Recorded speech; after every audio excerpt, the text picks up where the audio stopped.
Friend, good afternoon.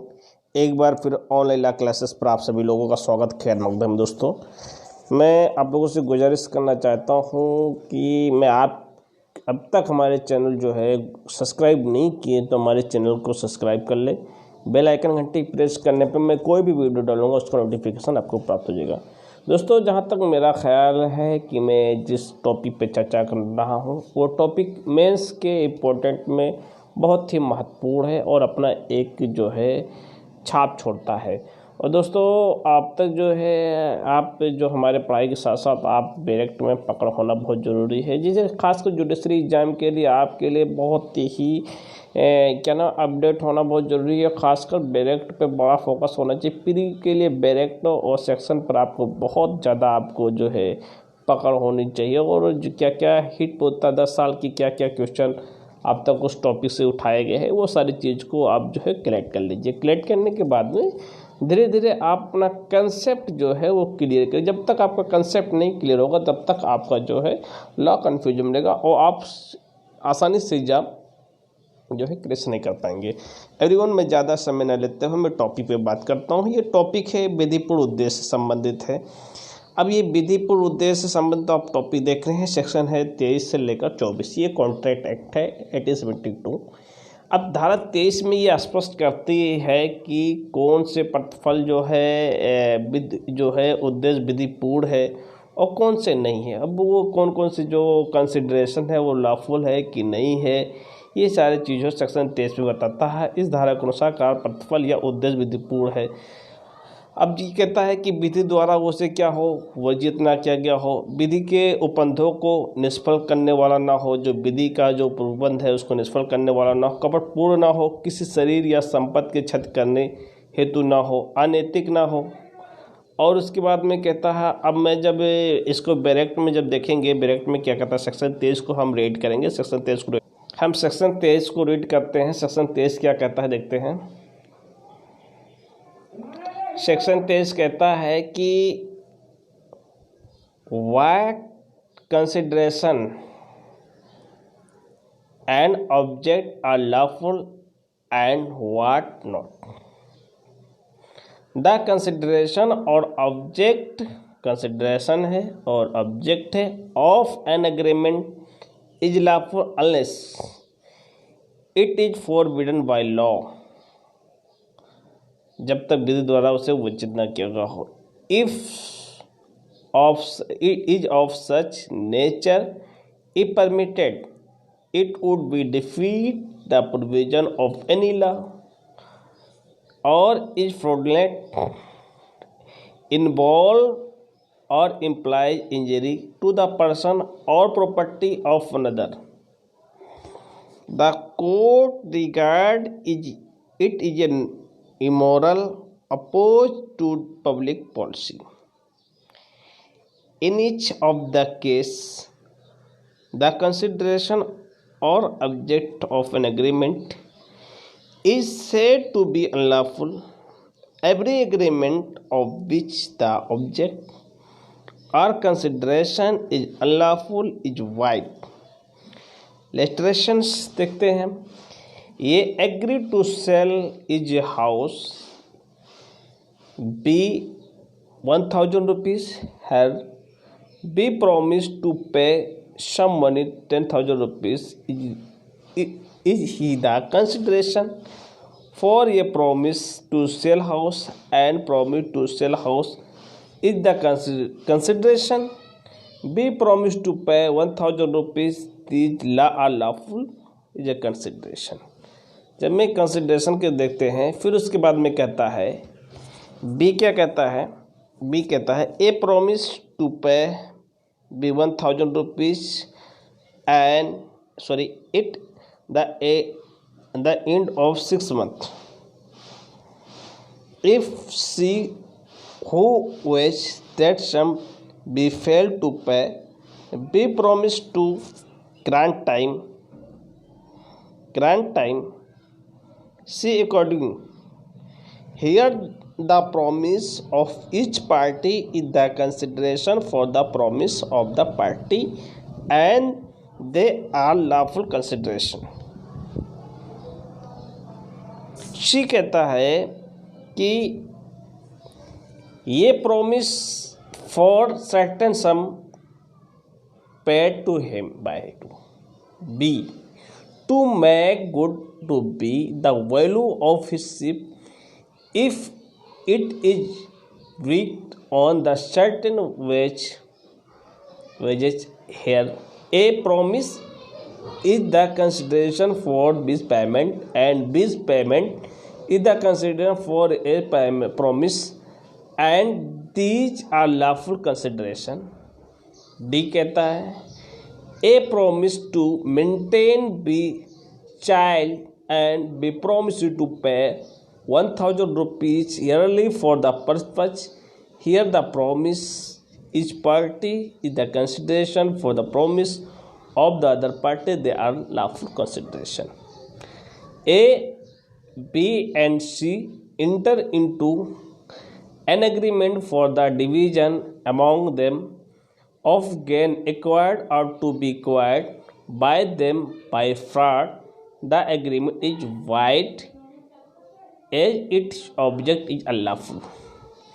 F, A promise to obtain for B an employment in the public service and B promise to pay 1,000 rupees to A. The agreement is void as the consideration for it is unlawful.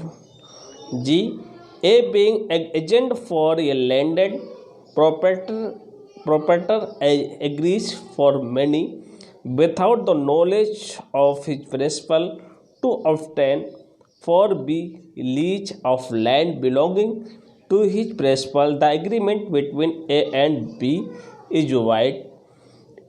It is implies a fraud by concealment by A on his principal. H, A promising B to drop a prosecutions which he has instituted against B robbery and B promising to restore the value of the thing taken agreement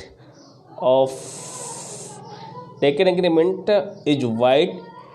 Its object is lawful.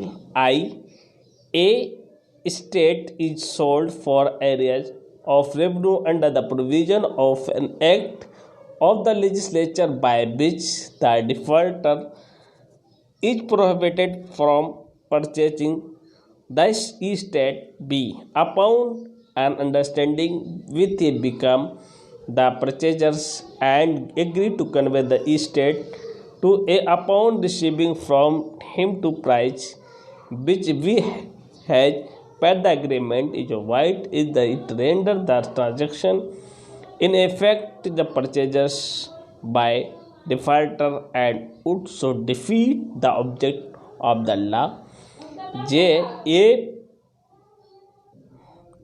A who is V Mukhtar promises to exercise his influence as such with being in favor of C and she promises to pay 1,000 rupees to A.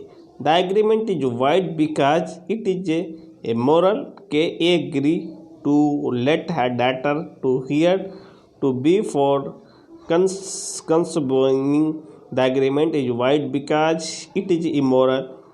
Through the letting may not be punishable under the Indian Penal Code.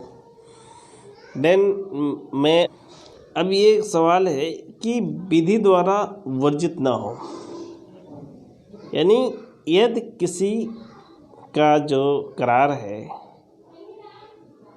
प्रतिफल या उद्देश्य भारत में प्रवृत्त किसी विधि के प्रतिकूल है, भारत में किसी लॉ के इंटरेस्ट में है, तो इस करार को शून्य होगा। यानी कोई एग्रीमेंट या प्रतिफल या उद्देश्य भारत में प्रवृत्त किसी विधि के प्रतिकूल है तो ऐसा करार शून्य होगा। यहाँ बात करता है किसी विधि के, अगर इंटरेस्टेड में है अगर उसके तो ऐसा करार क्या होगा, शून्य होगा। उदाहरण के लिए ए बी 10,000 रुपया देने का करार इसलिए करता है कि बी सी की हत्या कर दे, तो ऐसे करार क्या है, विधि विरुद्ध होने के कारण क्या है, शून्य, अनलॉफुल होने के कारण क्या है, वो जो वाइड है ये कहता है। दूसरी कंडीशन कहता है कि विधि के उपबंधों को निष्फल करने वाला ना हो, जो विधि के प्रोविजंस है उसको जो है निष्फल ना करने वाला हो।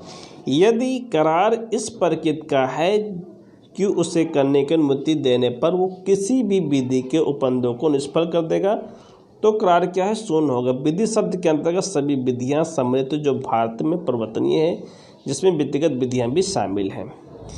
एक के सहायता अब्दुल बनाम हुसैनी भी 1904 के वाद में विवाह के पूर्व एक मुस्लिम पत्नी और उसके पति के मध्य एग्रीमेंट हुआ कि विवाह के उपरांत भी पत्नी सादा अपने माँ बाप के साथ रहने की स्वतंत्र है।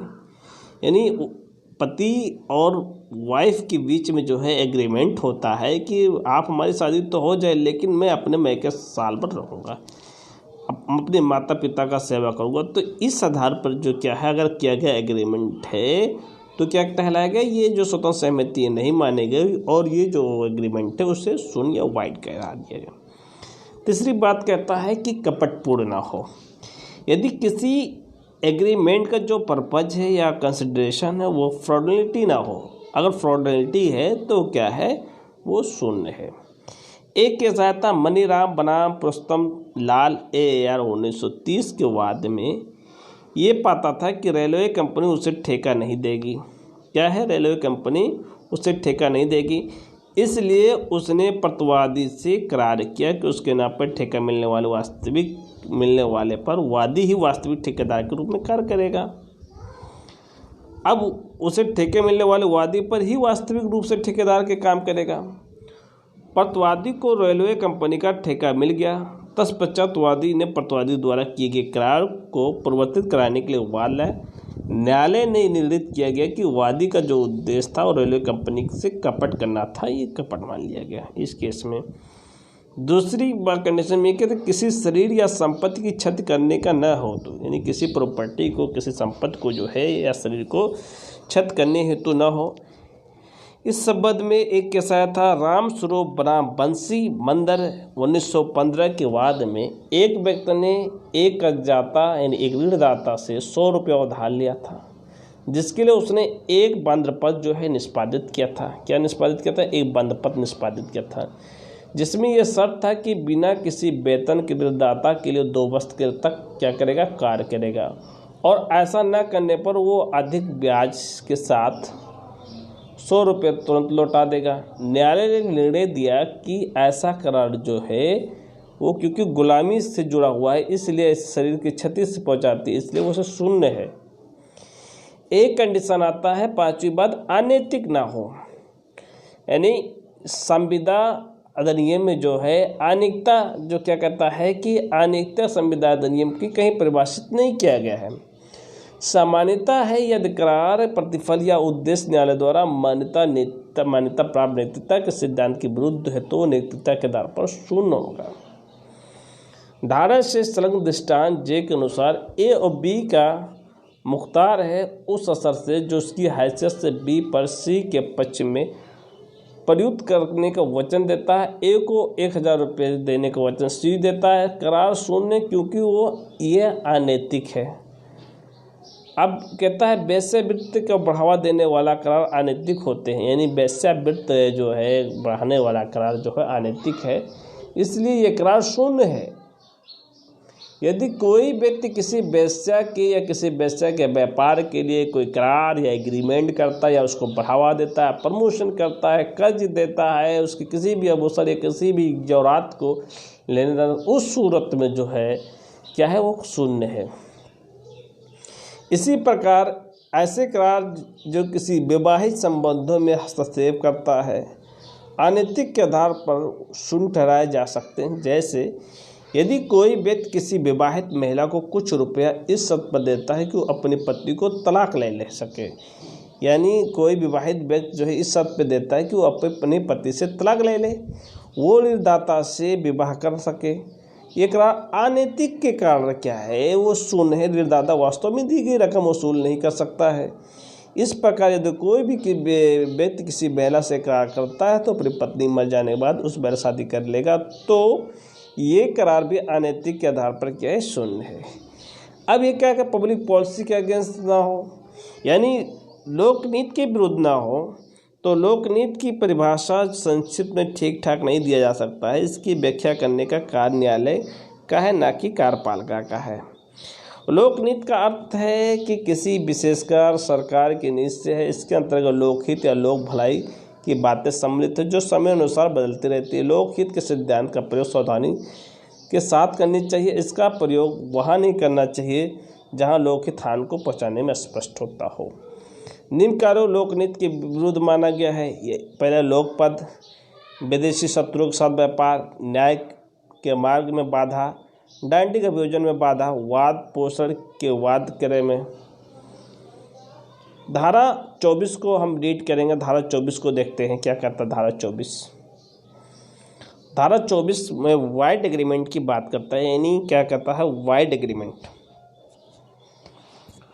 Agreement wise, if consideration and object unlawful in part, if any part of a single consideration for one or more object, or any one or any part of anyone of safe consideration for a single object is unlawful, the agreement is void. लिस्ट्रेशन देखते हैं। A promise to superintendent on behalf of B, a legal manufacture of indigo and an illegal traffic in other articles. B promised to pay to A salary of 10,000 rupees a year. The agreement is void. The object of a promise and the consideration for B's promise being in part of unlawful. अब मैं इसको देख। धारा 24 कहता है यदि प्रतिफल और उद्देश्य भागता यानी पार्टली विधि विरुद्ध हो तो वो करार क्या है अनलॉफुल हो, तो ऐसे एग्रीमेंट क्या होंगे शून्य होंगे। यदि प्रतिज्ञा का प्रतिफल भागता विधि विरुद्ध है तो उसे परिवर्तित नहीं कराया जा सकता, मगर दोनों भाग अगर पृथक पृथक किए जा सकते हैं तो प्रतिज्ञा का होगा जिसका प्रतिफल विधिपूर्ण हो परिवर्तनीय होगा, परंतु प्रतिज्ञा का जो भाग हो विधि विरुद्ध हो शून्य होगा। उदाहरण के लिए प्रतिवादी को 50 रुपया प्रतिमा इस बात के लिए देने की प्रतिज्ञा करता है, वादी उसके साथ जारकम का संबंध रखेगा, एडल्ट्री का जो है रिलेशनशिप रखेगा तथा उसकी गृह संरक्षक के रूप में रहेगा और उसके बाद में उसके जो है गृह का जो है यानी बॉडीगार्ड के रूप में ही होम गार्ड के रूप में वो रहेगा। यहाँ तो जारकम विधि विरुद्ध है, जो जारकम पार्टली अनलॉफुल है, और वॉचमैन यानी जो गृह का संरक्षण करता है वॉचमैन वो पार्ट ऑफ लॉफुल है। तो इस प्रकार विधि पूर्ण है, वो विधिभूत कार्य पृथक नहीं किया जा सकता, मगर यदि वो 20 रुपये से जा कम कर देता है तो 30 रुपये गृह संरक्षक के लिए पृथक किया जा सकता है। ठीक, यह बात आपको समझ में आ गई होगी। अब बात करते हैं संपार्श्विक संविदा यानी कोलैटरल कॉन्ट्रैक्ट। अवैध संविदा से संबंधित संपार्श्विक संविदा भी अवैध होती है, परंतु संविदा शून्य है तो उसे संपार्श्विक संविदा का कोई प्रभाव नहीं पड़ेगा। उदाहरण के लिए ए और बी के मध्य तस्करी करने का करार हुआ। क्या हुआ? ए और बी के मध्य जो है तस्करी करने का करार हुआ। इस निमित्त में ए और सी के ऋण लिया। ए ने बी को करार अवैध होने के कारण शून्य, इसके माध्यम से उसका संपार्श्विक करार ए और सी के मध्य बीच हुआ था, इसलिए शून्य है। ए और बी के मध्य करार होता है, बी अवैध है। ए और बी के बीच ऋण देने की प्रतिज्ञा करता है, तत्पश्चात ए सी को ऋण लेता है ताकि वो बी को ऋण दे सके। ए और बी के मध्य करार ऐसा कारण शून्य होगा। बी अवैध है, ए और सी के मध्य हुए करार संपार्श्विक करार है, ए और सी के मध्य करार शून्य हो सकता है, ये बताता है। अब दोस्तों मैं 10 सेक्शन आपको 24 और 25 जो मैं आपको रीड करा दिया बेरेट के माध्यम से। मैं चाहता हूँ कि अगर मेरा वीडियो आपको लगे ये अच्छा नोट्स है, अगर अच्छा लगे तो आप लाइक करिएगा, शेयर करिएगा। Thank you. धन्यवाद।